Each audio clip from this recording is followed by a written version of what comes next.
And first up is Hackety Hack. Us. Well, so we wanted to do sort of a show of hands for how many people in the room are under 5 years old? We got one side. We got to get a camera on that. I think Y would be very pleased. We felt like it was really time for her to start learning. That's right. This is an age-appropriate activity for anybody. So Eric and I and Kevin Driscoll. So the three of us are. Has anybody else been in on the Hackety Hack, sort of the beta? And how many people have actually downloaded or installed Hackety Hack? Okay, so about 8, 9. It's Windows only at this point in time. The expectation is that it'll be Mac and Linux in the June time frame. So for folks who are, and I know there are a lot of Macintoshes just right in the room here, that's coming really pretty soon. So the three of us at least have been in on this beta program since the beginning of March, thereabouts.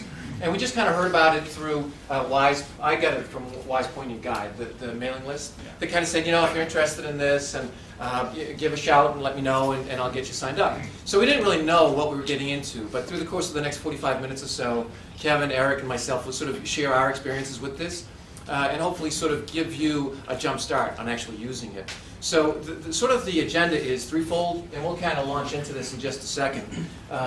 And it really is to kind of give an overview, intro, what this is all about, what the focus is, what the objective is. A little bit of it is to give some hands-on experience that I've had with my own 3 kids, kind of going through this for a period of a couple of months. And then for also Kevin and Eric to talk about their experiences. Kevin will kind of come at it from the standpoint of like a teacher, an instructor, somebody who might consider using this in the classroom. And Eric can come at it from a lot of different angles, but based upon his technical proficiency, it'll be really interesting to see how he peels back the covers on this thing. How many people are actually teachers in the room? Couple. How many people are here to learn about this for themselves? How many people are here to learn about this for somebody else, like a kid, a cousin, a nephew? Okay, so it's more or less third, and third. And part of what we'll do is we'll start right off. And what we did is, so we all kind of came at this from a bunch of different angles of what we actually could do with this. And we just... Oh, I actually have it open there already. Oh, is it open? Yeah, it's minimized. Oh, good. Oh, good. I'm not sure what having 2 instances open will do. Actually, Eric and Kevin, maybe if you guys just want to say, you know, a few words about your experiences and jumping in just as like you launch this thing out. Sure. So one of the things that really drove Y in this direction, a couple of years back, he really felt for the new programmer that, you know, some of us have sort of grown up on like the Ataris of old, the TIs of old, and sort of the Wayback Machines where you could get, it's actually very interesting down at, Tom and I, maybe some others went to the Go Roku conference down in New York. It was held in the Google offices, and they have sort of a long corridor approaching the cafeteria area where they have sort of a history of the hardware and the architecture of sort of PCs through the years. And it's the first time I've seen like a Sinclair, you know, Z80, I think it was, in a long, long time. But Y had sort of this, not knowing his background, but he had this passion for younger kids, getting them involved in programming, and how really difficult that is these days, that you don't have the same access to, you have lots of access to game boxes and things that you can play with, but not lots of access to things that you can kind of pry open and work with in a software sense. So a couple years back, he sort of wrote this, you know, manifesto about how it would be good if younger people, in particular, he says 13 and up, but in general, he's kind of targeting the high school age, college age maybe even, to give them access to programming. He chose Ruby because it's the language that he has a lot of experience in, a lot of passion for, and so that's what he started with. But basically, what it is, it's an environment where people can program, learn to program, and in particular, learn to program in Ruby. So my sort of take on this was the way he structured which all of you can do. He had a series of lessons. There were 7 lessons, and they ranged in time from maybe 10 minutes to about 45 minutes or so. All posted on the website, very, very well done, both in sort of a pedagogical sense as well as in a technical sense. I think for Kevin and Eric and I, we can sort of attest to how really robust the software was, startlingly so. And what you'll be seeing here has only really been out for like a couple of weeks in the broader public use. But he created these lessons. My kids kind of walked through the lessons, and with each of the lessons, there was sort of a mission and objective to teach them about web pop-ups, or pulling down videos off of YouTube, or downloading MP3 files, or uploading a software program to sort of a shared repository. Some of these things actually that Eric's got some really nifty stuff that he's crafted up. for my own little project, it was what could I do with this? As really, it's like a runtime Ruby machine. You can throw your Ruby code in. You can run it in sort of a nice, friendly, easy-to-use manner. And then I started thinking, what could I actually do with this? And so the thought that I came up with was, well, I asked my kids actually, what are the software applications that they use in school? In particular, the high school used one. Of course, it's the word processor, and of course, it's a spreadsheet on occasion for the different classes. But then it was actually a presentation sort of manager, without naming any brand name products, but the idea that they get in front of the class from time to time, and they need to put up presentations. So I thought, wow, that's kind of an interesting thing. Wouldn't it be neat if you could actually have something that would do presentations? Whoops, I didn't mean to launch that.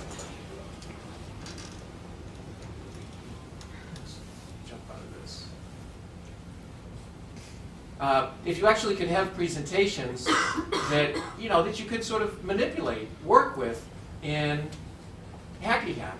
So what he does is, where all the files are stored in Hackety Hack is in this folder that he's set up as my hacks. So you can choose where to place that folder on install too, manually you want. So you can. There's a fair amount of customizability, and I've started to refer to Eric as like a code reader. There are some people who really just like. I'm trying to figure out how did he discover these things? Because although Wyatt has done a very good job with documentation, in fact, it's just it's still so young. But the nice thing about this is that it's all code that you can get in and you can read. And you can piece through it, parse through it. So I said, well, wouldn't it be cool if I could sort of somehow work up a little presentation manager of sorts, and using Ruby and Hackety Hack and sort of these standards, which is the browser. So this is kind of what I ended up producing, and we'll talk more about this. Basically, this is me, Eric, and Kevin. We've got blogs or references or other stuff out there that you can go dig in if you care to. I've kind of documented the experiences that I had in going through the lessons and so forth. And then Wyatt likes to refer to it as his 50 or so friends that helped him out. There was a group of about 50 people, very active group, that worked on sort of the testing of it. And really Wyatt was just... So, we dig a little deeper into this, and I'm just going to step through what is Hackety Hack. And, it really is this amazing creation of Wyatt DeLacey Stiff, who, if you haven't heard about him, it's been a whole evening just on that. But the incredible thing about Hackety Hack is that a lot of his good stuff, I like to refer to it as the Y stack. If you think about Apricot, or you think about some of the stuff he's done maybe in the YAML space, or you think about a lot of these different things that he has built over time, he's kind of folded a lot of them into Hackety Hack. So he likes to say, how can you write a blog in 6 lines, your own internet instant messenger in about twice that? And he's got these 7 lessons. And has anybody done the Try Ruby online interactive? So he's also folded that into this product as well. There are all these resources that are available, and we'll just skip to a couple of them to sort of show you what's out there. This is, of course, the other thing is, in addition to documentation software, you also get sort of graphic stimulation extraordinaire. He's just added all sorts of kind of neat things. You see 13 and up is his target, but certainly we've all had it at different ages and sort of enjoyed it. There's now a very active forum that is taking place where people sort of new and old are actively engaged in sort of discussion about, and he's really interested in what do you want next, right? So you could spend, this has only been up for a couple of weeks as it is, but there are thousands literally of responses and people interacting and so forth. He's got a wiki as well, and so what you see actually here going on is that these are just HTML pages that I sort of spit out from Ruby, and it can be sort of built within Hackety Hack, and I'll show you a little bit about what that looks like in the future. But here it is. And here actually are the lessons, if we could just jump over to them real quickly. Without going into them in detail, and it's easy enough to do yourself, but he starts off real simple, just a simple dialog box. Hi, what's your name? You type in your name, and then it spits out, hi Joe, welcome to, and of course it's fun when you get the little kids going, and they kind of, you enter a question, and yeah, my sister, the big, well, anyways, we won't go into that. But, and actually he's got chatting built in, and then he's got the ability, sort of in the advanced stages to share your stuff. And you get into the advanced lessons, he also starts to throw in really interesting things. Like he's basically built in a little CSS kind of customizer, interpreter, so you can design what are essentially web pages within Hackety Hack.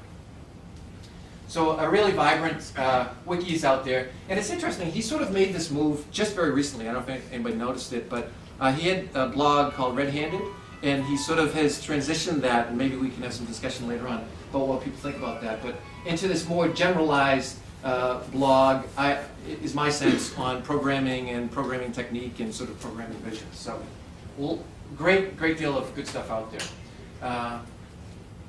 Okay, just jump ahead.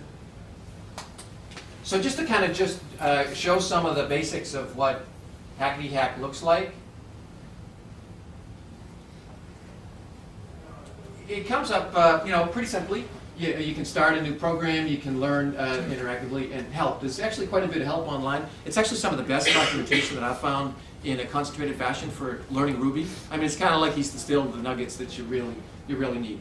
There are definitely some shortcomings in the lessons. For instance, there's no looping that's covered, but you can dig that stuff out if you dig through the docs. Here is he stores programs down here, and maybe are you going to cover? You'll probably cover some of this stuff. Yeah. Just to quickly go across sort of what the top, he's got these little icons up here. Of course, the why the lucky stiff in hiding. Does anybody know what country he lives in? Quite. Utah. Utah? It's a country. It may soon be a country. It's really hard to tell from the timestamps on his emails what time zone he's in. Anyways, it's really graphically attractive. It's a cheat sheet kind of thing. I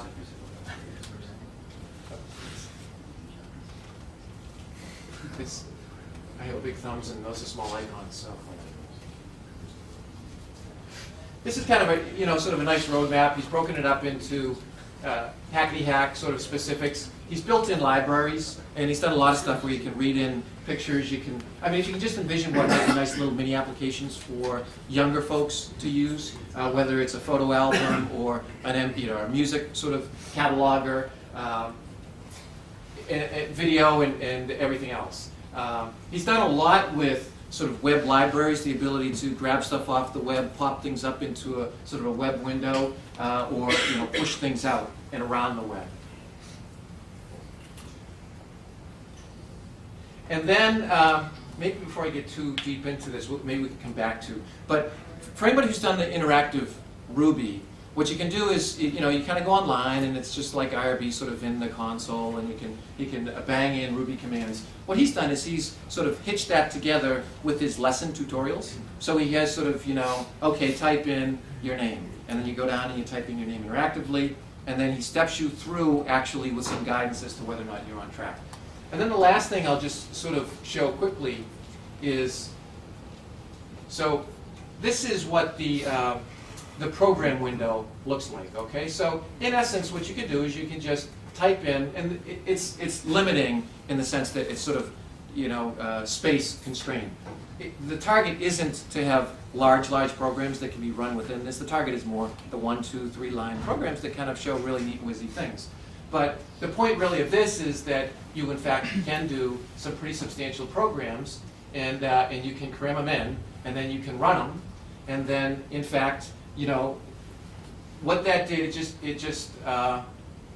it ran through, read in a YAML file. It sort of parsed through what the YAML file was, and the YAML file basically specified what all these slides were, with what the background pictures were, and what the links were, and then it spit out this HTML. At the same time, it actually produced the HTML pages that we've just been sort of stepping through on the slides. So in fact, he's got the full-blown Ruby environment in there, and that's that.